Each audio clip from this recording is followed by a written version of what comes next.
Hello friends, in our last class we have discussed about the Indian Constitution. What is a constitution? What are the functions of constitution? And also how the Indian Constitution came into being. Now we are moving to our next chapter, that is rights in the Indian Constitution. We all know that Constitution is not only about the composition of different organs of government. It is also a document which sets some limitations on the powers of government to ensure certain rights for its people, for its citizens. So in this chapter, we are going to examine what are those provisions of rights enshrined in our Constitution for the people. This chapter begins with two examples, two cases of human right violations. First one is the case of Asian Games. During the construction work for Asian Games in 1982, our government engaged some contractors for the work. These contractors employed large number of poor workers from different parts of the country. These workers were kept in poor condition and paid what less than minimum prescribed wage prescribed by the government. This is the first case. The second case is about Machal Lalung. He was from Assam. He spent 54 years in jail without trial. So this is the case of human right violation of right to personal liberty. So the local human right groups who made this case in front of the National Human Rights Commission. So these are the two examples our chapter begins with. This shows you the importance of human right violations, the importance of guaranteeing rights by the Constitution. പിന്നെ നമ്മളിവിടെ പഠിക്കാൻ പോകുന്ന നമ്മുടെ second chapter ആണ് rights in the Indian constitution. ഇപ്പോൾ already നമ്മൾ ഭരണഘടന എന്തൊക്കെയാണ്, അതിൻ്റെ ഫങ്ഷൻസ് എന്തൊക്കെയാണ്, ഇന്ത്യൻ കോൺസ്റ്റിറ്റ്യൂഷൻ എങ്ങനെയാണ് എമേർജ് ചെയ്തത് എന്നൊക്കെ നമ്മൾ പഠിച്ചു കഴിഞ്ഞു. പിന്നെ ഇന്ത്യൻ കോൺസ്റ്റിറ്റ്യൂഷനിൽ എന്തൊക്കെ പ്രൊവിഷൻസ് ആണ് ജനങ്ങളുടെ റൈറ്റ്സുമായി ബന്ധപ്പെട്ട് എന്തൊക്കെ പ്രൊവിഷൻസ് ആണ്, ഏതൊക്കെ റൈറ്റ്സുകളാണ് ജനങ്ങൾക്കുള്ളത്, അല്ലെങ്കിൽ ഭരണഘടന പ്രൊട്ടക്റ്റ് ചെയ്തിരിക്കുന്ന ഗ്യാരണ്ടി ചെയ്തിരിക്കുന്ന അവകാശങ്ങൾ എന്തൊക്കെയാണ്, ഇതൊക്കെയാണ് നമ്മൾ ഇന്ന് ഈ ക്ലാസ്സിൽ നോക്കാൻ പോകുന്നത്. അപ്പോൾ ഈ ചാപ്റ്റർ രണ്ട് എക്സാമ്പിൾസ് പറയുന്നുണ്ട്. ഫസ്റ്റ് വൺ എന്നുള്ളത് ഏഷ്യൻ ഗെയിംസ് വർക്കിൻ്റെ സമയത്ത് ഗവൺമെൻറ് ഏൽപ്പിച്ച കോൺട്രാക്ടേഴ്സ് കുറേ പുവർ വർക്കേഴ്സിനെ ഈ ജോലിക്ക് ഫ്ലൈ ഓവേഴ്സും സ്റ്റേഡിയംസും ഒക്കെ ഉണ്ടാക്കാൻ വേണ്ടി ഏൽപ്പിക്കുകയാണ്. അപ്പോൾ ഈ വർക്കേഴ്സിനെ, ഈ പുവർ വർക്കേഴ്സിനെ അവർ മിനിമം വേജ് പോലും കൊടുക്കാതെയാണ് വർക്ക് ചെയ്യിപ്പിച്ചത് എന്നുള്ളതാണ്. അപ്പോൾ ഈ കേസ് സോഷ്യൽ സയൻറ്റിസ്റ്റുകളൊക്കെ അത് മനസ്സിലാക്കുകയും അവരുടെ കേസ് സുപ്രീം കോടതിയിലേക്ക് പെറ്റീഷൻ ചെയ്യുകയും സുപ്രീം കോടതി അതിൽ ഇടപെട്ട് അവർക്ക് ഗവൺമെൻറ്റിനോട് അവർക്ക് മിനിമം വേജ് എൻഷുർ ചെയ്യാൻ ഡയറക്റ്റ് ചെയ്യുകയും ചെയ്തു. അപ്പോൾ ഇതാണ് ഫസ്റ്റ് കേസ്. രണ്ടാമത്തെ കേസ് എന്ന് പറഞ്ഞാൽ മച്ചൽ ലാലും എന്ന് പറയുന്ന ഒരു ആസാമിലെ ആളുടെ കേസാണ്. അദ്ദേഹത്തെ ഒരു ട്രയലില്ലാതെ ജുഡീഷ്യൽ കസ്റ്റഡിയിൽ 54 വർഷം ജുഡീഷ്യൽ കസ്റ്റഡിയിൽ നിന്നൊരു കേസാണ് രണ്ടാമത്തെ കേസ്. അതായത് ഹ്യൂമൻ റൈറ്റ് വയലേഷൻസ്, പേഴ്സണൽ ലിബർട്ടിക്കുള്ള അവകാശം അല്ലെങ്കിൽ റൈറ്റ് ടു ലൈഫ് എന്നുള്ള അദ്ദേഹത്തിന് 54 ഇയേഴ്സ് എന്നുള്ളത് അദ്ദേഹത്തിന് ഫുൾ വേസ്റ്റ് ആണ്. ഈ രണ്ട് കേസുകളാണ് നമ്മുടെ ചാപ്റ്റർ പറയുന്നത്. So these cases shows you the importance of having rights. Rights are very important for any human beings to live a social life. Rights are very essential to satisfy certain basic needs. Human beings have dignity and values. Rights are recognition of these dignity and values. That's why Nelson Mandela said, to deny people their right is to challenge their humanity. മനുഷ്യൻ അവരുടെ അവകാശം നിഷേധിക്കുക എന്ന് പറയുന്നത് മനുഷ്യത്വത്തെ തന്നെ challenge ചെയ്യുക എന്നുള്ളതാണെന്ന് Nelson Mandela പറയുന്നുണ്ട്. അപ്പോൾ rights are very important for any human being to live a social life. മനുഷ്യത്വത്തെ അല്ലെങ്കിൽ ഹ്യൂമൻ ബീങ് എന്നതിനെ റെക്കഗ്നൈസ് ചെയ്യുക എന്നുള്ളതാണ്, അല്ലെങ്കിൽ ഹ്യൂമൻ ബീങ് എന്നതിൻ്റെ ആ ഒരു വേർത്തിനെ കാണിക്കുന്ന ഒന്നാണ് അവൻക്കുള്ള അവകാശങ്ങൾ എന്തൊക്കെയാണ് എന്നുള്ളത്. So in this chapter we are going to analyze these rights, those rights enshrined, enumerated in our constitution. That's why every democratic constitution secures its citizen with certain fundamental rights, with certain list of rights. Every constitution provides a list of rights to its people. Those rights listed or mentioned and protected by the constitution is called Bill of Rights. Bill of Rights എന്ന് പറഞ്ഞാൽ ഭരണഘടന list ചെയ്തിരിക്കുന്ന, mention ചെയ്തിരിക്കുന്ന, ഭരണഘടനാപരമായിട്ട് protect ചെയ്തിരിക്കുന്ന ലിസ്റ്റുകളുടെ അവകാശങ്ങൾ അല്ലെങ്കിൽ അവകാശങ്ങളുടെ ലിസ്റ്റുകളെയാണ് bill of rights എന്ന് പറയുന്നത്. അപ്പോൾ ഏതൊരു ഡെമോക്രാറ്റിക് കോൺസ്റ്റിറ്റ്യൂഷനിലും ഒരു ലിസ്റ്റ് ഓഫ് റൈറ്റ്സ് നമുക്ക് കാണാൻ സാധിക്കും. കാരണം ഗവൺമെന്റിനെ ഭരണഘടന എന്ന് പറയുന്നത് ഗവൺമെന്റിന്റെ അധികാരത്തെ ലിമിറ്റേഷൻ കൊണ്ടുവരുന്നുണ്ട്. ഗവൺമെന്റിന്റെ അധികാരത്തെ ഒരു ആർബിട്രറി ഗവൺമെന്റ് ആവുന്നതിൽ നിന്നും അല്ലെങ്കിൽ ഒരു ഡെസ്പോട്ടിക് റൂൾ ആവുന്നതിൽ നിന്നും ഒരു ഓട്ടോക്രാറ്റിക് റൂൾ ആവുന്നതിൽ നിന്നും മാറ്റാൻ വേണ്ടി, ഗവൺമെന്റിനെ മോർ ഡെമോക്രാറ്റിക് ആക്കാൻ വേണ്ടി ഭരണഘടന ഒരു ലിമിറ്റേഷൻസ് കൊണ്ടുവരുന്നുണ്ട്. ആ ലിമിറ്റേഷൻസിന്റെ ഭാഗമാണ് റൈറ്റ്സുകളെ, ജനങ്ങളുടെ റൈറ്റ്സുകളെ ലിസ്റ്റ് ചെയ്യുക എന്നുള്ളത്. അപ്പോൾ ഈ ലിസ്റ്റ് ഓഫ് റൈറ്റ്സിനെ വിളിക്കുന്ന പേരാണ് ബിൽ ഓഫ് റൈറ്റ്സ് എന്നുള്ളത്. ഈ ലിസ്റ്റ് ഓഫ് റൈറ്റ്സിനെ വിളിക്കുന്ന പേരാണ് bill of rights. Bill of Rights means those rights listed or mentioned and protected by the Constitution is called Bill of Rights. ഇപ്പോൾ ഏത് കോൺസ്റ്റിറ്റ്യൂഷനിലും നമുക്ക് ഇത്തരം ബിൽ ഓഫ് റൈറ്റ്സ് കാണാൻ സാധിക്കും. ഇപ്പോൾ ഇന്ത്യൻ കോൺസ്റ്റിറ്റ്യൂഷനിലാണെങ്കിലും അമേരിക്കൻ കോൺസ്റ്റിറ്റ്യൂഷനിലാണെങ്കിലും സൗത്ത് ആഫ്രിക്കൻ കോൺസ്റ്റിറ്റ്യൂഷനിലാണെങ്കിലും ഒക്കെ ഇത്തരം ബിൽ ഓഫ് റൈറ്റ്സുകൾ നമുക്ക് കാണാൻ സാധിക്കും. സോ ഈ ബിൽ ഓഫ് റൈറ്റ്സിൻ്റെ ഇമ്പോർട്ടൻസ് എന്ന് പറയുന്നത് പലപ്പോഴും ജനങ്ങളുടെ അവകാശങ്ങളെ, നമ്മുടെ ഓരോ ഇൻഡിവിജ്വൽസിൻ്റെയും റൈറ്റുകളെ ത്രെട്ടൺ ചെയ്യുന്നത് ചിലപ്പോൾ വേറൊരു ഇൻഡിവിജ്വൽ ആവാം, അല്ലെങ്കിൽ വേറൊരു പ്രൈവറ്റ് ഓർഗനൈസേഷൻസ് ആവാം, അല്ലെങ്കിൽ ഈവൻ ഗവൺമെന്റ് തന്നെ ആവാം. പലപ്പോഴും ഗവൺമെന്റ് തന്നെ ജനങ്ങളുടെ റൈറ്റ്സിനെ വയലേറ്റ് ചെയ്യുന്ന ഒരുപാട് കേസുകൾ നമ്മുടെ മുന്നിലുണ്ട്. അപ്പം അതുകൊണ്ട് തന്നെ ഇത്തരം വയലേഷൻസിൽ നിന്ന്, ഇത്തരം ത്രെട്ടണിങ്ങിൽ നിന്ന്, അതായത് നമ്മുടെ റൈറ്റ്സിനെ മറ്റൊരു ഇൻഡിവിജ്വൽസ് ത്രെട്ടൺ ചെയ്യുകയാണെങ്കിലും അല്ലെങ്കിൽ മറ്റു പ്രൈവറ്റ് ഓർഗനൈസേഷൻസ് ത്രെട്ടൺ ചെയ്യുകയാണെങ്കിലും ഈവൻ ഗവൺമെന്റ് ത്രെട്ടൺ ചെയ്യുകയാണെങ്കിലും അതിൽ നിന്നൊക്കെ നമുക്കൊരു സംരക്ഷണം ആവശ്യമുണ്ട്. അതിനു വേണ്ടിയാണ് ഭരണഘടന ഇത്തരത്തിൽ റൈറ്റ്സുകളെ ലിസ്റ്റ് ചെയ്യുന്നത്, ബിൽ ഓഫ് റൈറ്റ്സ് എന്ന് പറഞ്ഞ് റൈറ്റ്സുകളെ ലിസ്റ്റ് ചെയ്യുന്നത്. അപ്പോൾ നമ്മൾ നേരത്തെ കണ്ട 2 എക്സാമ്പിൾസ് ഉണ്ട് അല്ലേ. ഫസ്റ്റ് കേസ് ആണെങ്കിൽ, ഫസ്റ്റ് കേസ് എന്ന് പറയുന്നത് ഒരു ഹ്യൂമൻ റൈറ്റ് വയലേഷൻ അല്ലെങ്കിൽ ഒരു ഇൻഡിവിജ്വലിന്റെ റൈറ്റ് ത്രെട്ടൺ ചെയ്തിരിക്കുന്ന ഒരു പ്രൈവറ്റ് ഓർഗനൈസേഷൻ എന്ന് പറയാം, അല്ലെങ്കിൽ മറ്റൊരു ഇൻഡിവിജ്വൽസ് എന്ന് നമുക്ക് അതിനെ പറയാൻ പറ്റും. രണ്ടാമത്തെ കേസ് എന്ന് പറയുന്നത് സ്റ്റേറ്റ് ഇറ്റ് സെൽഫ് എന്ന് നമുക്ക് പറയാൻ പറ്റും. ഗവൺമെന്റ് തന്നെയാണ്, അല്ലെങ്കിൽ പോലീസ് അല്ലെങ്കിൽ ജുഡീഷ്യൽ കസ്റ്റഡിയിൽ വിത്തൗട്ട് ട്രയൽ നിൽക്കുക എന്ന് പറയുന്നത് ഗവൺമെന്റ് തന്നെയാണ് അതിനെ ത്രെട്ടൺ ചെയ്യുന്നത് എന്നുള്ളതാണ്. അപ്പോൾ ഇത്തരത്തിലുള്ള ഒരുപാട് കേസുകൾ നമുക്ക് കാണാൻ സാധിക്കും. അപ്പോൾ അതുകൊണ്ട് തന്നെ ബിൽ ഓഫ് റൈറ്റ്സ് അല്ലെങ്കിൽ ഭരണഘടനാപരമായിട്ട് അവകാശങ്ങളെ ലിസ്റ്റ് ചെയ്യുക എന്നുള്ളത് വളരെ ഇമ്പോർട്ടൻ്റ് ആണ് ഏതൊരു ഡെമോക്രാറ്റിക് രാജ്യത്തെയും സംബന്ധിച്ചിടത്തോളം. കാരണം അതൊരു ലിമിറ്റേഷൻ കൊണ്ടുവരുന്നുണ്ട് ഗവൺമെന്റിന്റെ അധികാരത്തിന്. ഗവൺമെന്റ് ഒരിക്കലും ആർബിട്രറി ആവാതെ, അല്ലെങ്കിൽ ഗവൺമെന്റ് ഒരിക്കലും ഒരു ഡെസ്പോട്ടിക് റൂൾ ആവാതെ, ഗവൺമെന്റിനെ മോർ ഡെമോക്രാറ്റിക് ആവാൻ, ജനങ്ങളുടെ ഗവൺമെന്റ് ആക്കി മാറ്റാൻ, ജനങ്ങൾക്ക് വേണ്ടിയുള്ള ഗവൺമെന്റ് ആക്കി മാറ്റാൻ ഭരണഘടന മുന്നോട്ട് വയ്ക്കുന്ന, അല്ലെങ്കിൽ ഭരണഘടനയുടെ ഒരു പ്രൊവിഷനാണ് ഈ ബിൽ ഓഫ് റൈറ്റ്സ് എന്ന് പറയുന്നത്. So now let us examine what are those provisions in our constitution. Indian constitutionലുള്ള അത്തരം provisions ഏതൊക്കെയാണ്, Indian constitutionലുള്ള bill of rights ഏതൊക്കെയാണ്. So let's move on to that session. So fundamental rights in the Indian constitution. What are those rights enshrined or enlisted or enumerated in our constitution? Fundamental rights in Indian constitution. എന്തൊക്കെയാണ് fundamental rights, അല്ലെങ്കിൽ എന്താണ് fundamental rights? Why it is called fundamental? എന്തുകൊണ്ടാണ് ഇതിനെ fundamental എന്ന് പറയുന്നത്? And what makes these rights distinct from other rights? മറ്റ് റൈറ്റ്സിൽ നിന്നും ഈ റൈറ്റുകളെ, ഫണ്ടമെന്റൽ റൈറ്റ്സിനെ എന്ത് കാരണങ്ങളാണ് വ്യത്യസ്തമാക്കുന്നത്? എന്തൊക്കെ കാരണങ്ങൾ കൊണ്ടാണ് ഫണ്ടമെന്റൽ റൈറ്റ്സ് വ്യത്യസ്തമാകുന്നത്? These are the things we are going to look at now. So importance of fundamental rights. നമുക്ക് എല്ലാവർക്കും അറിയാം, we have already learn that our constitution lies deeply embedded on the long tradition of our freedom movement. നമ്മുടെ freedom മൂവ്മെന്റിന്റെ റിസൾട്ടാണ് നമ്മുടെ constitution എന്ന് നമ്മൾ already പഠിച്ചു കഴിഞ്ഞതാണ്. ഈവൻ 1928 മോത്തിലാൽ നെഹ്റു കമ്മിറ്റി, 1928 തന്നെ Motilal Nehru committee demanded for a fundamental rights for its people. നമ്മുടെ ജനങ്ങൾക്ക് വേണ്ടി ഫണ്ടമെന്റൽ റൈറ്റ്സിന് വേണ്ടിയിട്ട് 1928 തന്നെ മോത്തിലാൽ നെഹ്റു കമ്മിറ്റി ഡിമാൻഡ് ചെയ്യുന്നുണ്ട് ബ്രിട്ടീഷ് ഗവൺമെന്റിനോട്. ആ സമയത്ത് തന്നെ നമ്മുടെ ഫ്രീഡം മൂവ്മെന്റിന്റെ ഭാഗമായിട്ട് തന്നെ വി ഹാവ് ഡിമാൻഡഡ് ഒരുപാട് കാര്യങ്ങൾ. അതായത് നമ്മുടെ പാർലമെന്ററി സിസ്റ്റം ഓഫ് ഗവൺമെന്റ്, അല്ലെങ്കിൽ ഭരണത്തെ, അല്ലെങ്കിൽ പവറിനെ ഡീസെൻട്രലൈസ് ചെയ്യുക, താഴെ തട്ടിലേക്ക് അധികാരങ്ങൾ എത്തിക്കുക എന്ന് പറയുന്ന കാര്യങ്ങളൊക്കെ നമ്മൾ ആ സമയത്ത് തന്നെ ഡിമാൻഡ് ചെയ്തിട്ടുള്ളതാണ്. അതുപോലെ തന്നെ ഫ്രീഡം ഓഫ് പ്രസിന്റെ അധികാരങ്ങൾക്ക് വേണ്ടി നമ്മൾ ഒരുപാട് ഫോട്ട് ചെയ്തിട്ടുണ്ട്. അപ്പോൾ ഇത്തരം കാര്യങ്ങൾ, ഈ ഒരു ഫ്രീഡം മൂവ്മെന്റ്സ്, അല്ലെങ്കിൽ ഇന്ത്യൻ നാഷണൽ മൂവ്മെന്റ്, അല്ലെങ്കിൽ ഇൻഡിപെൻഡൻസ് സ്ട്രഗിൾ, ഇതാണ് മുന്നോട്ട് വെച്ചത് ഇത്തരം ideals. What are the ideals? Justice, equality, അതുപോലെ തന്നെ ഡെമോക്രാറ്റിക് ഗവൺമെന്റ് വേണം, സിവിൽ ലിബർട്ടീസ് വേണം ജനങ്ങൾക്ക്, സിവിൽ ആൻഡ് പൊളിറ്റിക്കൽ ലിബർട്ടീസ് ജനങ്ങൾക്ക് വേണം. ഇത്തരം കാര്യങ്ങളൊക്കെ ആ ഒരു സമയത്ത് തന്നെ നമ്മൾ മുന്നോട്ട് വെച്ചതാണ്. അപ്പം അതിന്റെ ഭാഗമായിട്ടുള്ള, അല്ലെങ്കിൽ ആ സമയത്ത് തന്നെ നമ്മൾ റൈറ്റ്സിന്റെ ഇമ്പോർട്ടൻസിനെ കുറിച്ച് മനസ്സിലാക്കിയിട്ടുണ്ട് എന്നുള്ളതാണ്.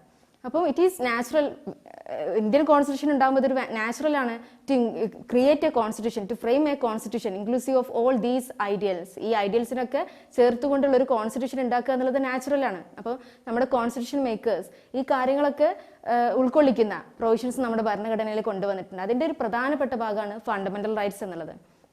അപ്പം ബ്രിട്ടീഷ് ഇമ്പീരിയലിസത്തിന്റെ സമയത്ത് തന്നെ നമുക്ക് റൈറ്റ്സിന്റെ ഇമ്പോർട്ടൻസ് അറിയാം. ജനങ്ങളുടെ റൈറ്റ് ടു ഫ്രീ എക്സ്പ്രഷൻ അല്ലെങ്കിൽ right to criticise the government എന്തെങ്കിലും ജനങ്ങൾക്കെതിരായിട്ട് അല്ലെങ്കിൽ ജനങ്ങളുടെ റൈറ്റ്സിനെതിരായിട്ട് എന്തെങ്കിലും നിയമങ്ങൾ കൊണ്ടുവരികയാണെങ്കിൽ അതിനെ ക്രിട്ടിസൈസ് ചെയ്യാനുള്ള ജനങ്ങളുടെ അധികാരങ്ങൾ ഇതൊക്കെ പ്രൊട്ടക്ട് ചെയ്യണമെന്നുള്ളത് കോൺസ്റ്റിറ്റ്യൂഷൻ മേക്കേഴ്സ് അന്നേ ഉറപ്പുവരുത്തിയതാണ്. അപ്പം അതിന്റെ ഭാഗമായിട്ടാണ് നമ്മൾ ഇത്തരത്തിലുള്ളൊരു സ്പെഷ്യലി മെൻഷൻ ആയിട്ടുള്ള അല്ലെങ്കിൽ സെപ്പറേറ്റ്ലി ലിസ്റ്റഡ് ആയിട്ടുള്ള ഒരു പ്രൊവിഷൻസ് ഭരണഘടനയിൽ കൊണ്ടുവന്നിട്ടുള്ളത്. അതാണ് ഫണ്ടമെന്റൽ റൈറ്റ്സ് എന്നുള്ളതാണ്. അതാണ് ഇമ്പോർട്ടൻസ് ഓഫ് ഫണ്ടമെന്റൽ റൈറ്റ്സ്. അപ്പം 1928 തന്നെ നമ്മൾ ഫണ്ടമെന്റൽ റൈറ്റ്സ് എന്നുള്ളത് അല്ലെങ്കിൽ ജനങ്ങൾക്ക് ഫണ്ടമെന്റൽ റൈറ്റ്സ് വേണമെന്നുള്ളത് Motilal Nehru committee already demand ചെയ്തിട്ടുണ്ടായിരുന്നു. അപ്പം ഭരണഘടനയുടെ പാർട്ട് 3 ഫണ്ടമെന്റൽ റൈറ്റ്സ് എന്ന് പറയുന്ന ഒരു provision, part 3 of the constitution deals with fundamental rights from article 12 to 35.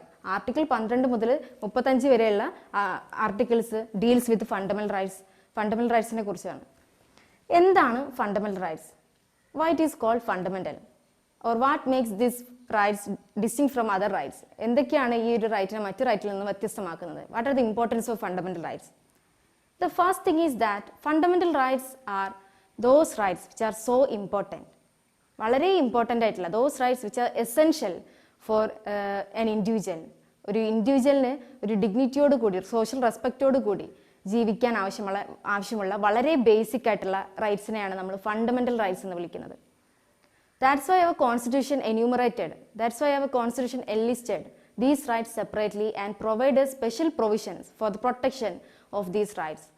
അതുകൊണ്ടാണ് നമ്മുടെ ഭരണഘടന ഈ അവകാശങ്ങളെ സെപ്പറേറ്റ് ആയിട്ട് ലിസ്റ്റ് ചെയ്തിരിക്കുന്നത്. മറ്റ് അവകാശങ്ങളിൽ നിന്നൊക്കെ വ്യത്യസ്തമായിട്ട് സെപ്പറേറ്റ്ലി ഫണ്ടമെന്റൽ റൈറ്റ്സ് എന്ന് പറയുന്ന പാർട്ട് 3 ഒരു പ്രൊവിഷൻ ഭരണഘടന കൊണ്ടുവന്നത് തന്നെ അത്രയും ഇമ്പോർട്ടൻ്റ് ആയിട്ടുള്ള അത്രയും എസെൻഷ്യൽ ആയിട്ടുള്ള ഒരു ബേസിക് നെസസിറ്റി ആയിട്ടുള്ള അവകാശങ്ങളാണ് ഫണ്ടമെന്റൽ റൈറ്റ്സ് എന്ന് പറയുന്നത്. അതുകൊണ്ടാണ് ഫണ്ടമെന്റൽ റൈറ്റ്സിനെ ഫണ്ടമെന്റൽ എന്ന് വിളിക്കുന്നത്. സോ ഇമ്പോർട്ടൻ്റ് അല്ലെങ്കിൽ അത്രയും വെരി എസെൻഷ്യൽ ആയിട്ടുള്ള അവകാശങ്ങളാണ് ഫണ്ടമെന്റൽ റൈറ്റ്സ് എന്നുള്ളത്. The second thing is that these rights cannot be changed by an ordinary law. Fundamental rights എന്നുള്ളത് ഒരിക്കലും ഗവൺമെന്റിന് ഒരു ഓർഡിനറി ലോ മേക്കിങ്ങിലൂടെ ചേഞ്ച് ചെയ്യാൻ സാധിക്കില്ല.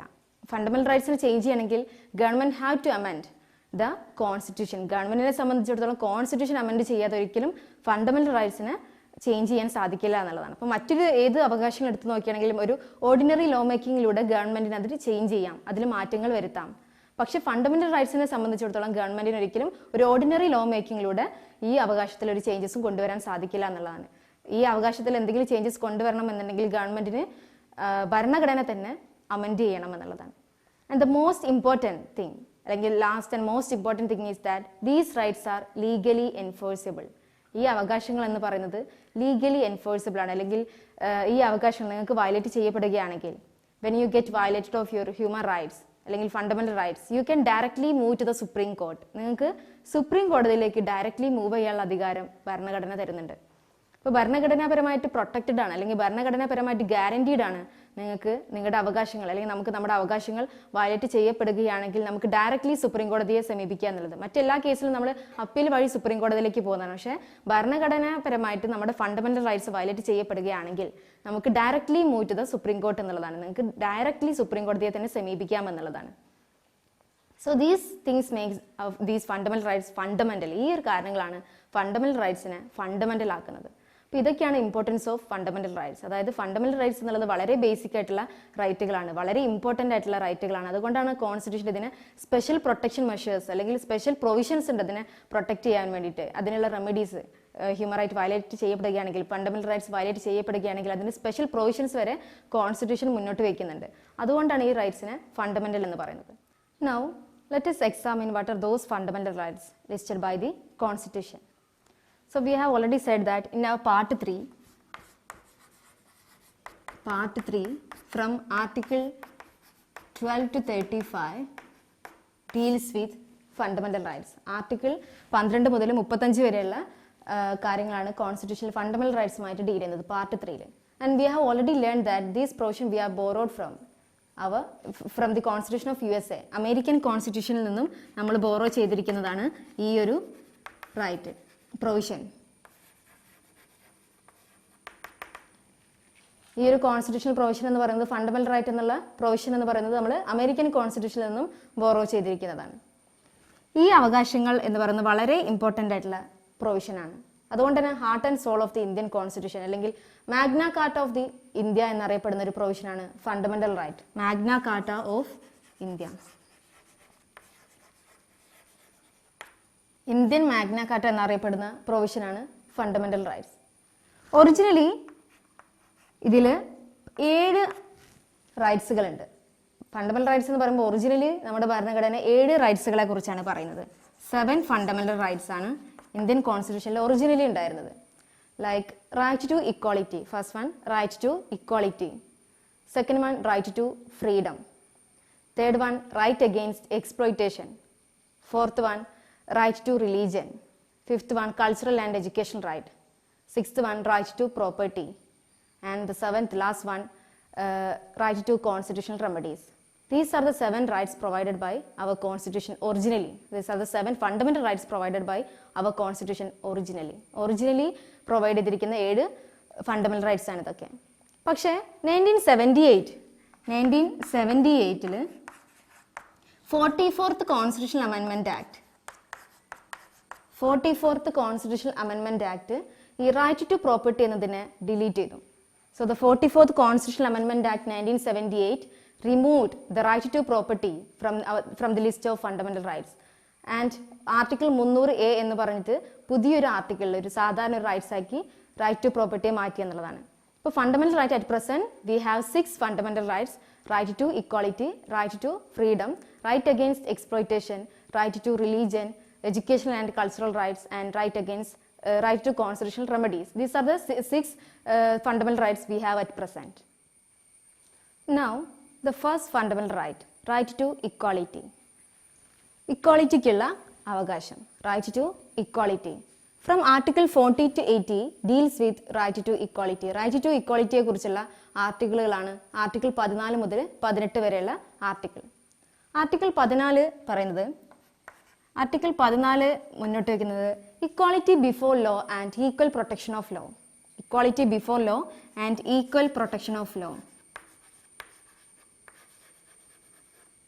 എല്ലാ ആളുകളും നിയമത്തിന് മുന്നിൽ തുല്യരാണ്, അല്ലെങ്കിൽ എല്ലാ ആളുകളും subjected to the law of the our land equally. എല്ലാ ആളുകളും ലോ ഓഫ് ദി ലാൻഡ് അല്ലെങ്കിൽ കോൺസ്റ്റിറ്റ്യൂഷൻ അല്ലെങ്കിൽ നമ്മുടെ നിയമത്തിന് മുന്നിൽ എല്ലാവരും ഒരുപോലെ സബ്ജക്റ്റഡ് ആണ് എന്നുള്ളതാണ്.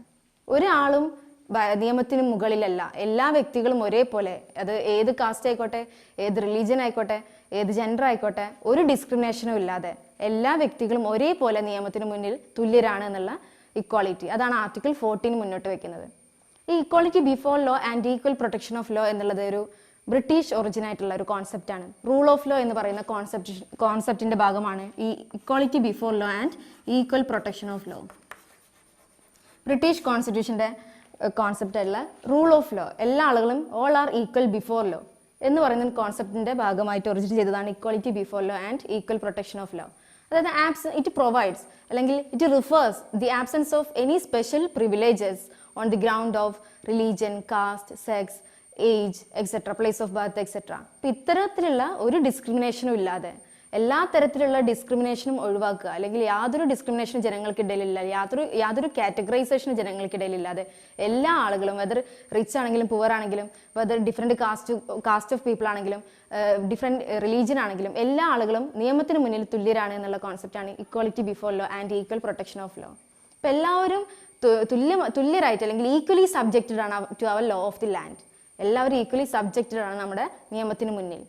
ഒരാൾ നിയമത്തിന് മുകളിലല്ല, എല്ലാവരും ഈക്വൽ ആണ് എന്നുള്ള കോൺസെപ്റ്റ്, അതാണ് ഇക്വാളിറ്റി ബിഫോർ ലോ. മാത്രമല്ല ഒരേ തെറ്റ് ചെയ്ത ആളുകൾ അല്ലെങ്കിൽ ഒരേ തെറ്റിന് ഒരേ ശിക്ഷയാണ് ആരാണെങ്കിലും, അതിനിടയിൽ യാതൊരു കാറ്റഗറൈസേഷനും ഇല്ല, അതിനിടയിൽ യാതൊരു ഡിസ്ക്രിമിനേഷനും പാടില്ല എന്നുള്ളതാണ്. Equal should be treated alike. Equal എന്നുള്ള ആളുകൾ, ഈക്വൽ ആയിട്ടുള്ള അല്ലെങ്കിൽ ഈക്വൽ സർക്കംസ്റ്റൻസസിലുള്ള ആളുകളെ ഈക്വലി ട്രീറ്റ് ചെയ്യുക, ഈക്വൽ കുറ്റങ്ങൾ ചെയ്ത ആളുകളെ ഈക്വലി ട്രീറ്റ് ചെയ്യുക എന്നുള്ളതാണ്, ഈക്വലി പണിഷ് ചെയ്യുക എന്നുള്ളതാണ് റൈറ്റ് ടു ഇക്വാളിറ്റിയിലെ ഫസ്റ്റ് ആർട്ടിക്കിൾ മുന്നോട്ട് വെക്കുന്നത്. And article 15 article 15 deals with, it prohibits discrimination on the grounds of place of birth, race, caste, religion, sex, age, etc.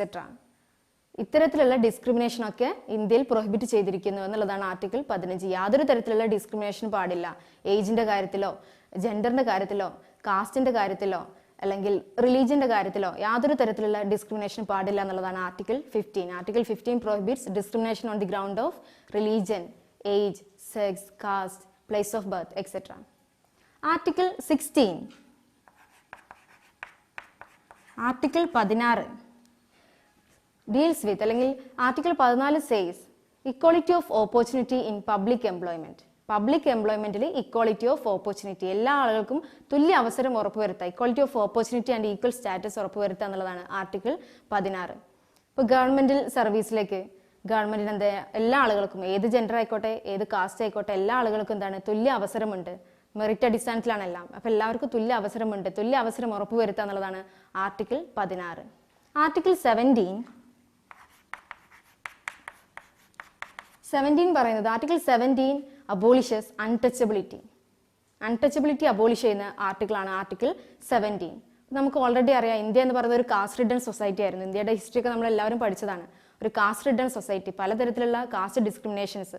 അതിൽ തന്നെ ഏറ്റവും ക്രൂവൽ ആയിട്ടുള്ള ഒരു മാനിഫെസ്റ്റേഷൻ ഓഫ് കാസ്റ്റ് ഡിസ്ക്രിമിനേഷൻ ആണ് അൺടച്ചബിലിറ്റി എന്നുള്ളത്, തൊട്ടുകൂടായ്മ എന്നുള്ളത്. അപ്പോൾ ഈ ഒരു പ്രൊവിഷൻ അല്ലെങ്കിൽ ഈ ഒരു റിച്വൽ അല്ലെങ്കിൽ ഈ ഒരു പ്രാക്ടീസ് നമ്മുടെ ഇന്ത്യയിൽ നിന്നും അബോളിഷ് ചെയ്തിരിക്കുന്നതാണ് ആർട്ടിക്കിൾ 17 എന്നുള്ളത്. And the last article in right to equality is article 18.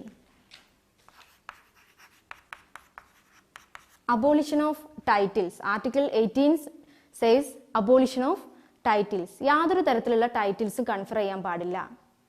അതായത് രാജ, മഹാരാജ അല്ലെങ്കിൽ ദിവാൻ എന്നൊന്നും പറയുന്ന ടൈറ്റിൽസുകൾ ഗവൺമെന്റ് അല്ലെങ്കിൽ സ്റ്റേറ്റ് കൺഫർ ചെയ്യാൻ പാടില്ല ഓൺ എനി ഇൻഡിവിജ്വൽ. ഒരു ഇൻഡിവിജ്വൽസിന് മുകളിൽ യാതൊരു തരത്തിലുള്ള ടൈറ്റിൽസും കൺഫർ ചെയ്യാൻ പാടില്ല except for military and academic purpose എന്നുള്ളതാണ്. മിലിറ്ററി അല്ലെങ്കിൽ അക്കാഡമിക് പർപ്പസിന് വേണ്ടിയിട്ടല്ലാതെ യാതൊരു തരത്തിലുള്ള ടൈറ്റിൽസും ഗവൺമെന്റ് ഒരു ഇൻഡിവിജ്വൽസിന് മുകളിലും കൺഫർ ചെയ്യാൻ പാടില്ല. So these are the rights included in right to equality. So when analyzing these rights, you can understand that the right to equality tries to make India an equal state, ഒരു equal state ആക്കാൻ വേണ്ടിയിട്ടാണ്, അല്ലെങ്കിൽ to do away with all these discriminations, നമ്മുടെ സൊസൈറ്റിയിലുള്ള ഇത്തരം ഡിസ്ക്രിമിനേഷൻസിനെ ഇല്ലാതാക്കാൻ വേണ്ടിയിട്ടുള്ള ഒരു റൈറ്റ് ആണ്. Or to make India a true democratic state, India ഒരു യഥാർത്ഥ ഡെമോക്രസി, ഒരു പൊളിറ്റിക്കൽ ഡെമോക്രസി കൊണ്ടുവരാൻ വേണ്ടിയിട്ടുള്ള, അല്ലെങ്കിൽ ഇന്ത്യ ഒരു യഥാർത്ഥ ഒരു ഡെമോക്രാറ്റിക് രാജ്യമാക്കാൻ വേണ്ടിയിട്ടുള്ള ഒരു പ്രൊവിഷനാണ് റൈറ്റ് ടു ഇക്വാളിറ്റി എന്ന് പറയാൻ പറ്റും. അപ്പോൾ ജനങ്ങൾക്കിടയിൽ യാതൊരു ഡിസ്ക്രിമിനേഷനും ഇല്ലാതെ എല്ലാവരും ഗവൺമെന്റിന് മുന്നിൽ തുല്യരാണ്, എല്ലാവരും ഈക്വൽ ആണ് എന്നുള്ള പ്രൊവിഷൻസ് ആണ് ഈ റൈറ്റ് ടു ഇക്വാളിറ്റി മുന്നോട്ട് വെക്കുന്നത്. But it should be noted that these rights are not unlimited. Fundamental rights എന്നുള്ളത് അൺലിമിറ്റഡ് അല്ല. There is some reasonable restrictions, അല്ലെങ്കിൽ government can make reasonable restrictions on these rights. Fundamental റൈറ്റ്സിൽ ഗവൺമെന്റിന് reasonable restrictions വെക്കാൻ പറ്റും എന്നുള്ളതാണ്. ഇപ്പോൾ ഭരണഘടനാപരമായിട്ട് ഫണ്ടമെന്റൽ റൈറ്റ്സ് ഫണ്ടമെന്റൽ ആയതുകൊണ്ട് ഇതൊരു അൺലിമിറ്റഡ് ആണ് എന്ന് ഭരണഘടന പറയുന്നില്ല. ഭരണഘടന പറയുന്നുണ്ട് ഈ റൈറ്റ്സുകളൊക്കെ റെസ്ട്രിക്റ്റഡ് ആണ് ചില കേസുകളിൽ, അല്ലെങ്കിൽ ചില എക്സെപ്ഷൻസ് ഈ റൈറ്റ്സിനുണ്ട്. അതുപോലെ തന്നെ ചില റെസ്ട്രിക്ഷൻസ് ഈ റൈറ്റ്സിന് ഗവൺമെന്റിന് കൊണ്ടുവരാൻ പറ്റും.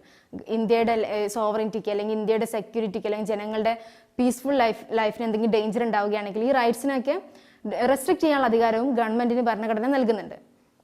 അപ്പോൾ അതുകൊണ്ട് തന്നെ റൈറ്റ് ടു ഇക്വാളിറ്റി എന്നുള്ളത് കംപ്ലീറ്റ് അല്ല, അല്ലെങ്കിൽ അൺലിമിറ്റഡ് റൈറ്റ് അല്ല. ഇപ്പോൾ ഫോർ എക്സാമ്പിൾ ഇന്ത്യയിൽ പല റിസർവേഷൻസ് കൊടുക്കുന്നുണ്ട് പല ഡിപ്രസ്ഡ് ക്ലാസസ് ഓഫ് പീപ്പിളിന്, അല്ലെങ്കിൽ SC ST പോലുള്ള വിമണിന്, അതുപോലെ തന്നെ അതർ ബാക്ക്വേർഡ് ക്ലാസ്, ഇവർക്കൊക്കെ റിസർവേഷൻസ് ഗവൺമെന്റ് കൊടുക്കുന്നുണ്ട്. അപ്പോൾ ഒരു ചോദ്യം വരും, ഇതൊക്കെ ഇക്വാളിറ്റി ആണോ? ഇക്വാളിറ്റി ആണെങ്കിൽ റിസർവേഷൻസ് കൊടുക്കാൻ പാടില്ലല്ലോ എന്നുള്ള ചോദ്യം നിങ്ങൾക്ക് തീർച്ചയായിട്ടും ഉണ്ടാവും.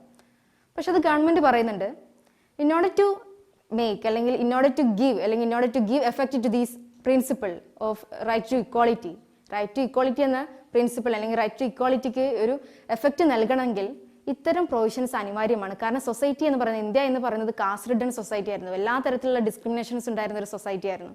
അപ്പോൾ അതുകൊണ്ട് തന്നെ പല ക്ലാസ്സുകളും പല സെക്ഷൻസ് ഓഫ് പീപ്പിളും കാലാകാലങ്ങളായിട്ട് എഡ്യൂക്കേഷണലി, എക്കണോമിക്കലി, പൊളിറ്റിക്കലി ഡിപ്രൈവ്ഡ് ആണ് അല്ലെങ്കിൽ ഡിപ്രസ്ഡ് ആണ്. അപ്പോൾ അത്തരം ക്ലാസ്സുകളെ മെയിൻ സ്ട്രീമിലേക്ക് കൊണ്ടുവരാൻ ചില സ്പെഷ്യൽ മെക്കാനിസംസ് ഗവൺമെന്റിന് കൊടുക്കേണ്ടി വരും.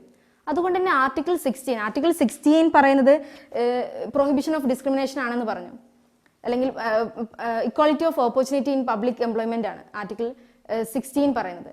പക്ഷെ അതിന്റെ കൂടെ തന്നെ കോൺസ്റ്റിറ്റ്യൂഷൻ ആർട്ടിക്കിൾ 16 ക്ലോസ് 4 പറയുന്നുണ്ട്, ഗവൺമെന്റിന് ചില പ്രൊവിഷൻസ് ഡിപ്രസ്ഡ് ക്ലാസ്സുകൾ ഗവൺമെന്റിന്റെ അഭിപ്രായത്തിൽ ചില സെക്ഷൻ ഓഫ് പീപ്പിൾ ആഡിക്വറ്റ്ലി റെപ്രസെന്റ് ചെയ്യപ്പെട്ടിട്ടില്ല എന്ന് തോന്നുകയാണെങ്കിൽ അത്തരം ക്ലാസ്സുകൾക്ക് വേണ്ടി സ്പെഷ്യൽ പ്രൊവിഷൻസ് കൊണ്ടുവരാം. ആ സ്പെഷ്യൽ പ്രൊവിഷൻസ് ഒന്നും റൈറ്റ് ടു ഇക്വാളിറ്റിയെ റെസ്ട്രിക്ട് ചെയ്യില്ല എന്ന് പറയുന്നുണ്ട്. സോ ആർട്ടിക്കിൾ 16 ക്ലോസ് 4 പറയുന്നത് state can make any provisions for the depressed classes on the opinion of the state. ഈ ഒരു ഡിപ്രസ്ഡ് ക്ലാസ് എന്ന് പറയുന്നത് ഒരു ആഡിക്വറ്റ്ലി റെപ്രസെന്റ് ചെയ്യപ്പെട്ടിട്ടില്ല എന്നുണ്ടെങ്കിൽ state can make any special provisions for the upliftment of these depressed classes. ഈ ക്ലാസ്സുകളെ ഉയർച്ചയിലേക്ക് main സ്ട്രീമിലേക്ക് കൊണ്ടുവരാൻ ഗവൺമെന്റിന് എന്തെങ്കിലും റിസർവേഷൻസ് പോലെയുള്ള കാര്യങ്ങൾ കൊണ്ടുവരാം. അത്തരം കാര്യങ്ങൾ ഒരിക്കലും റൈറ്റ് ടു ഇക്വാളിറ്റിക്ക് എതിരല്ല എന്ന് അല്ലെങ്കിൽ റൈറ്റ് ടു ഇക്വാളിറ്റിയെ റെസ്ട്രിക്ട് ചെയ്യില്ല എന്ന് കോൺസ്റ്റിറ്റ്യൂഷൻ തന്നെ ഉറപ്പ് നൽകുന്നുണ്ട്. ഇത്രയും കാര്യങ്ങളാണ് right to equality. Right to equality ഒരു ഈക്വൽ സ്റ്റേറ്റിനെ പ്രൊവൈഡ് ചെയ്യുക അല്ലെങ്കിൽ ട്രൂ ഡെമോക്രസിയെ ക്രിയേറ്റ് ചെയ്യാൻ വേണ്ടിയിട്ടുള്ള ഒരു പ്രൊവിഷനാണ് right to equality. Now the second right, right to freedom.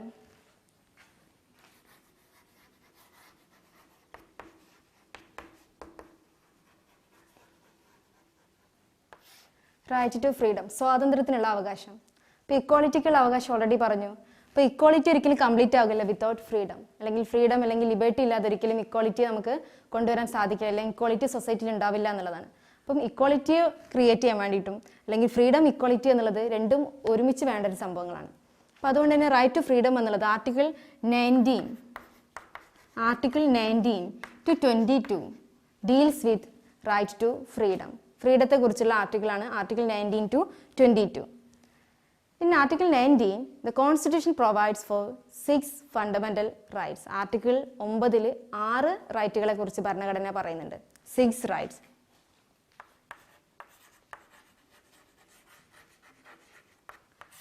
Like right to freedom of speech and expression. First one, right to freedom of speech and expression.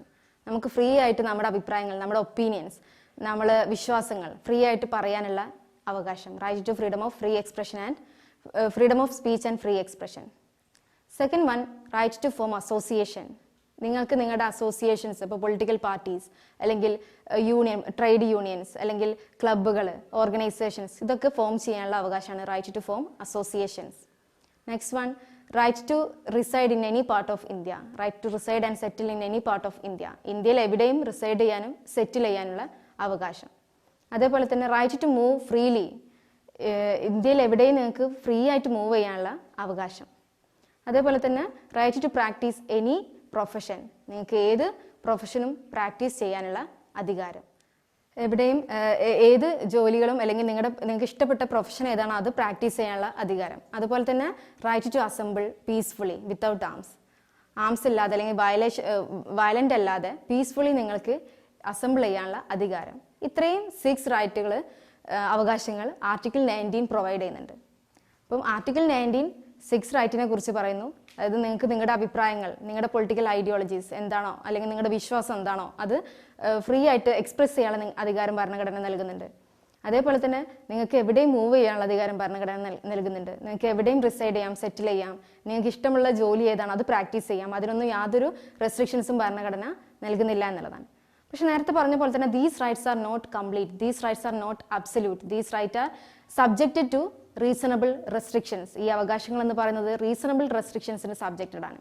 ഇപ്പോൾ for example ഇപ്പം തന്നെ നമ്മൾ ഇപ്പോഴത്തെ സമയം എടുത്ത് നോക്കുകയാണെങ്കിൽ കൊറോണ സമയത്ത് നിങ്ങൾക്ക് അസംബിൾ ചെയ്യാൻ പാടില്ല, റെസ്ട്രിക്ഷൻസ് ഉണ്ടല്ലേ. അതേപോലെ തന്നെ നിങ്ങൾക്ക് ഫ്രീ ആയിട്ട് മൂവ് ചെയ്യാൻ എല്ലായിടത്തും മൂവ് ചെയ്യാൻ ഇപ്പോഴത്തെ സാഹചര്യത്തിൽ പാടില്ല. അപ്പോൾ ഇത്തരം കേസുകളിൽ on the ground of public safety, ജനങ്ങളുടെ സേഫ്റ്റിക്ക് അനുസരിച്ച് അല്ലെങ്കിൽ രാജ്യത്തിൻ്റെ സോവറിനിറ്റി അല്ലെങ്കിൽ നമ്മുടെ ഇൻറ്റഗ്രിറ്റി അല്ലെങ്കിൽ നമ്മുടെ പീസ്ഫുൾ ലൈഫ് ഇതിനൊക്കെ ഡേഞ്ചർ ആവുന്ന സമയത്ത് ഇത്തരം കേസുകളിൽ government can make restrictions on these rights. ഈ അവകാശങ്ങൾ ഗവൺമെൻറ്റിന് restrictions കൊണ്ടുവരാമെന്നുള്ളതാണ്. So this is Article 19. Now Article 20. Article 20. It is protection from arbitrary arrest. It grants protection against arbitrary arrest and excessive punishment. It is the protection for conviction of an offence. ഒരു കുറ്റത്തിന് convicted ആയാൽ അവിടെ അതിനുള്ള ഒരു പ്രൊട്ടക്ഷനാണ്, അല്ലെങ്കിൽ arbitrary arrest അല്ലെങ്കിൽ excessive പണിഷ്മെന്റിൽ നിന്നുള്ള പ്രൊട്ടക്ഷനാണ് article 20 പറയുന്നത്. Protection in respect of conviction for offense. So this article, the Article 20 gives the people the protection from arbitrary arrest and excessive punishment. That means no person shall be convicted of any offense except for the violation of a law in force at the time of commission. അപ്പം ഒരു ലോയും ഒരു action, ഒരു വ്യക്തിയുടെ ഒരു ആക്ഷനെയും ഇല്ലീഗലാക്കാൻ പാടില്ല back date എന്നുള്ളതാണ്. അപ്പം ഒരു ലോ നിയമത്തിലില്ലാത്ത സമയത്ത് ഒരാൾ ചെയ്ത കാര്യത്തിന് തെറ്റാണെന്ന് പറയാൻ അല്ലെങ്കിൽ അതിന് പേരിൽ കൺവിക്ട് ചെയ്യാൻ പാടില്ല എന്നുള്ളത്. No person shall be convicted of any offence except for the violation of a law in force. ആ ലോ ഇൻ ഫോഴ്സിലായിരിക്കണം, എന്നാൽ മാത്രം അതിനെ കൺവിക്ട് ചെയ്യാൻ പാടുള്ളൂ എന്നുള്ളതാണ് at the time of commission. And also no person shall be punished for the same offence more than once. ഒരാളെ same കുറ്റത്തിന് ഒന്നിൽ കൂടുതൽ തവണ പണിഷ് ചെയ്യാൻ പാടില്ല. No person shall be punished for the same offence more than once. And also no person shall be compelled to give evidence, or no person shall be asked to give evidence, or compelled to be a witness against himself. അയാൾക്കെതിരെ evidence കൊണ്ടുവരാൻ അയാളെ ഒരു വ്യക്തിയെയും compel ചെയ്യാൻ പാടില്ല. അപ്പം അത്തരത്തിലുള്ള conviction four offence, അതിൽ നിന്നുള്ള പ്രൊട്ടക്ഷൻ, അതിനുള്ള റൈറ്റുകളാണ് ആർട്ടിക്കിൾ 20 പറയുന്നത്. ഇപ്പോൾ ഫസ്റ്റ് വൺ എന്നുള്ളത് ആർട്ടിക്കിൾ 20 പറയുന്നത് no person shall be convicted of any offense except for the violation of a law in force at the time of commission. Second thing, no person shall be punished for the same offense more than once. ഒന്നിൽ കൂടുതൽ തവണ same ഒഫൻസിന് punish ചെയ്യാൻ പാടില്ല. And third one, no person shall be compelled to give or compelled to provide evidence against himself. അദ്ദേഹത്തിനെതിരായിട്ട് അദ്ദേഹത്തോട് തന്നെ evidence കൊണ്ടുവരാൻ compel ചെയ്യാൻ പാടില്ല എന്നുള്ളതാണ് article 20 deals with. The next one is Article 21, Right to Life and Personal Liberty. Article 21, Right to Life and Personal Liberty.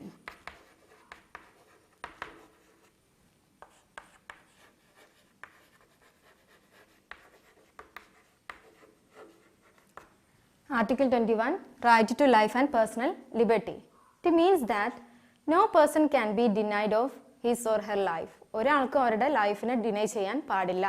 Right to life അല്ലെങ്കിൽ personal liberty എന്നുള്ളത് government constitution provide ചെയ്യുന്നുണ്ട്.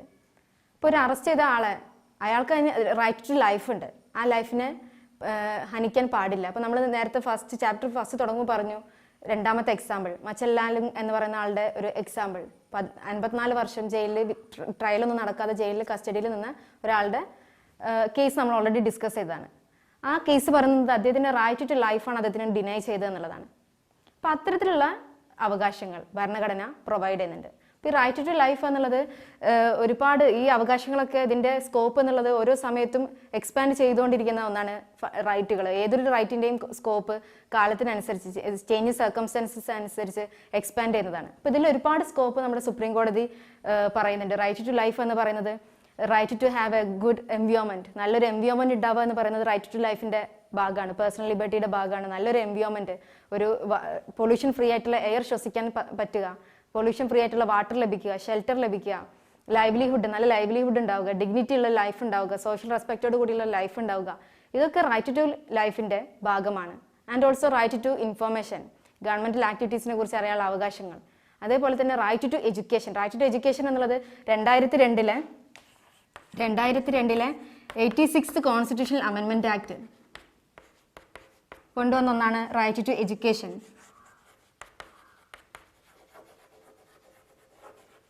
Right to education അതായത് എല്ലാ കുട്ടികൾക്കും 14 വയസ്സ് വരെയുള്ള കുട്ടികൾക്ക് compulsory free and education എന്നുള്ളത് കമ്പൽസറി ആണ്, അതിനുള്ള അവകാശമുണ്ട് എന്നുള്ള റൈറ്റ്. അപ്പോൾ ഇത്തരത്തിൽ ഈ ഒരു right to life and personal liberty എന്നതിൻ്റെ സ്കോപ്പുകളിൽ ഒരുപാട് ചേഞ്ചസ് അല്ലെങ്കിൽ ഒരുപാട് ഡെവലപ്മെൻറ്റ്സ് നമുക്ക് കാണാൻ പറ്റും.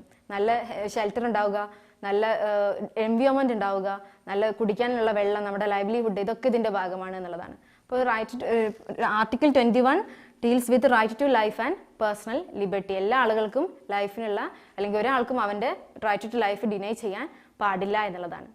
Now article 22, protection against arrest and detention. ഡിറ്റൻഷനിൽ നിന്നുള്ള അല്ലെങ്കിൽ അറസ്റ്റ് ചെയ്ത ആളുകൾക്കുള്ള അവകാശം. It is the right granted to those who are arrested or detained. Detain ചെയ്ത ആളുകൾക്കുള്ള അവകാശത്തെക്കുറിച്ച് പറയുന്ന ആർട്ടിക്കിളാണ് ആർട്ടിക്കിൾ 22 എന്ന് പറയുന്നത്. ആർട്ടിക്കിൾ 22 അറസ്റ്റ് ചെയ്യപ്പെട്ടിട്ടുള്ള അല്ലെങ്കിൽ ഡീറ്റെയിൻ ചെയ്യപ്പെട്ടിട്ടുള്ള ആളുകൾക്കുള്ള അവകാശം. ഇപ്പോൾ ഡീറ്റെയിൻ എന്ന് പറയുന്നത് പ്രിവെന്റീവ് ഡിറ്റൻഷൻ എന്ന് പറയുന്ന ഒരു പ്രൊവിഷൻ ഭരണഘടന പറയുന്നുണ്ട്. Preventive detention.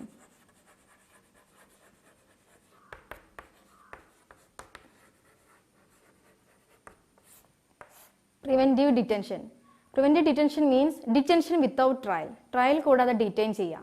ഇപ്പോൾ ചില കേസുകളിൽ സ്റ്റേറ്റിന് തോന്നാണ് ഒരു വ്യക്തി ചിലപ്പോൾ അൺലോഫുൾ ആക്ടിവിറ്റിയിലേക്ക് പോവാം, അല്ലെങ്കിൽ സൊസൈറ്റിയിൽ എന്തെങ്കിലും ഡേഞ്ചർ ഉണ്ടാക്കാം, ചില കേസുകൾ എന്തെങ്കിലും ചെയ്യാം, അല്ലെങ്കിൽ അൺലോഫുൾ ആക്ടിവിറ്റി ചെയ്യാം എന്നുള്ള തോന്നൽ സ്റ്റേറ്റിന് ഉണ്ടാവുകയാണെങ്കിൽ ആ വ്യക്തികളെ വിത്തൗട്ട് ട്രയൽ എന്ത് ചെയ്യാൻ പറ്റും?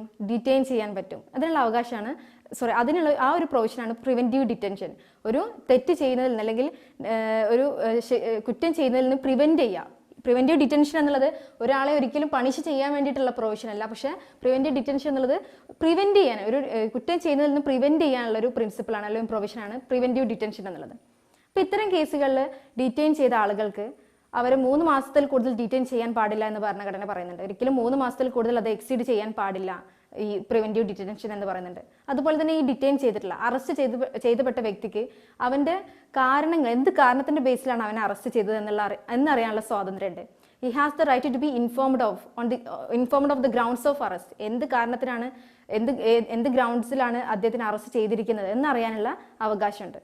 അതേപോലെ തന്നെ അറസ്റ്റ് ചെയ്ത വ്യക്തിക്ക് ഒരു വക്കീലിനെ കാണാൻ അല്ലെങ്കിൽ അവനെ ഡിഫെൻഡ് ചെയ്യാൻ ഒരു ലീഗൽ പ്രാക്ടീഷണറെ വെക്കാനുള്ള അവകാശമുണ്ട്. അതുപോലെ തന്നെ അറസ്റ്റ് ചെയ്ത വ്യക്തിക്ക് ഉടനെ തന്നെ മജിസ്ട്രേറ്റിന് മുന്നിൽ ഹാജരാക്കാനുള്ള അവകാശമുണ്ട്. അപ്പം അദ്ദേഹത്തെ പ്രസന്റ് ചെയ്യാനുള്ള അവകാശമുണ്ട് മജിസ്ട്രേറ്റിന് മുന്നിൽ. 24 മണിക്കൂറിനുള്ളിൽ മജിസ്ട്രേറ്റിന് മുന്നിൽ ഹാജരാക്കാനുള്ള അവകാശമുണ്ട്. അപ്പോൾ ഇത്രയും അവകാശങ്ങളെ കുറിച്ച് പറയുന്ന ആർട്ടിക്കിളാണ് ആർട്ടിക്കിൾ 22. അതായത് ഡീറ്റെയിൻ ചെയ്തിട്ടുള്ള അല്ലെങ്കിൽ അറസ്റ്റ് ചെയ്തപ്പെട്ടുള്ള ആളുകൾക്കുള്ള അവകാശങ്ങൾ എന്ന് പറയുന്നത്. ഇപ്പോൾ ഡീറ്റെയിൻഡ് ആയിട്ടുള്ള പ്രിവെന്റീവ് ഡിറ്റൻഷൻ എന്നുള്ള പ്രൊവിഷൻ ഒരു വലിയ കോൺട്രവേഴ്സി അല്ലെങ്കിൽ ഒരുപാട് ഡിബേറ്റ്സ് ഉണ്ടായിട്ടുള്ള ഒരു പ്രൊവിഷനാണ്. ഇപ്പോഴും നടക്കുന്ന ഒരു പ്രൊവിഷനാണ് പ്രിവെന്റീവ് ഡിറ്റൻഷൻ എന്നുള്ളത്. അപ്പോൾ അൺലോഫുൾ ആക്ടിവിറ്റീസിലേക്ക് ഒരാൾ പോകാമെന്ന് പറഞ്ഞിട്ട് ഒരുപാട് വ്യക്തികളെ ഡിറ്റെയിൻ ചെയ്യുന്ന ഒരുപാട് കേസുകൾ നമുക്ക് മുന്നിലുണ്ട്. അപ്പോൾ അത്രയും കോൺട്രവേഴ്ഷ്യൽ ആയിട്ടുള്ള ഒരു പ്രൊവിഷനാണ്. ഒരുപാട് ഹ്യൂമൻ റൈറ്റ് ആക്ടിവിസ്റ്റുകളൊക്കെ ഇതിനെതിരായിട്ട് അല്ലെങ്കിൽ ഈ ഒരു പ്രൊവിഷൻ ഇല്ലാതാക്കണം എന്നൊക്കെ പറയുന്നുണ്ട്. അപ്പം വളരെ കോൺട്രവേഴ്ഷ്യൽ ആയിട്ടുള്ള ഒരു പ്രൊവിഷനാണ് ഭരണഘടനയിലെ preventive detention. So right to freedom എന്നുള്ളത് article 19 to 22 speaks about right to freedom. വളരെ ഒരു കോംപ്രഹെൻസീവ് ലിസ്റ്റ് ഓഫ് ഫ്രീഡം ഭരണഘടന നമുക്ക് നൽകുന്നുണ്ട്, ജനങ്ങൾക്ക് നൽകുന്നുണ്ട്. അതായത് right to free expression, free ആയിട്ട് എക്സ്പ്രസ് ചെയ്യണം. നമ്മുടെ വ്യൂസ് എന്താണോ, നമ്മുടെ ഒപ്പീനിയൻസ് എന്താണോ അത് ഫ്രീ ആയിട്ട് എക്സ്പ്രസ് ചെയ്യാനുള്ള അധികാരം, എവിടെയും നമുക്ക് ഫ്രീ ആയിട്ട് മൂവ് ചെയ്യാനുള്ള അധികാരം, അസംബിൾ ചെയ്യാനുള്ള അധികാരം, അതേപോലെ തന്നെ നല്ല ഗുഡ് എയർ കിട്ടാനുള്ള അധികാരം, നല്ല എൻവയോൺമെന്റ് കിട്ടാനുള്ള അധികാരം, നമ്മുടെ ലൈവ്ലിഹുഡ്, ഇതൊക്കെ നമ്മുടെ റൈറ്റ് ടു ലൈഫിൻ്റെ ഒക്കെ ഭാഗമാണ്. അപ്പോൾ റൈറ്റ് ടു ഫ്രീഡം എന്നുള്ളത് എല്ലാ തരത്തിലുള്ള ഒരു ഫ്രീഡത്തെ അഡ്രസ്സ് ചെയ്യുന്ന ഒരു സെക്ഷൻ അല്ലെങ്കിൽ ഒരു പ്രൊവിഷൻ ആണെന്ന് നമുക്ക് പറയാൻ പറ്റും. So far we have discussed the rights in the Indian Constitution, what is right, what are the importance of rights, and also 2 fundamental rights we have already discussed. The remaining fundamental rights we are going to discuss in the next section. So I hope you guys have enjoyed this session. Thank you.